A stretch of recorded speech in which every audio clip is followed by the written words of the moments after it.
Talışların sınavına değmək olmaz. Hüseyndir, İlqardır, birdəki Elton. Bu Bermudici bıçağına değmək olmaz. İlqarı çox sıxma ginan qardaşım, hala cəmaatın uşağına değmək olmaz.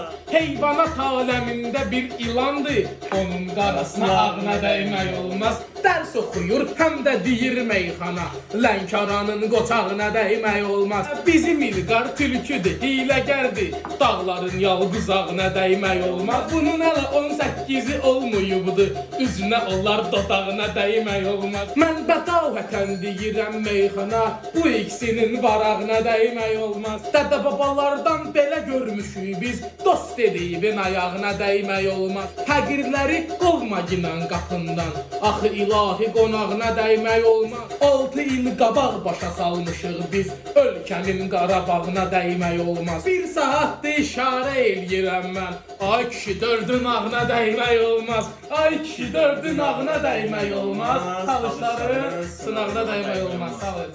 Sağ olun.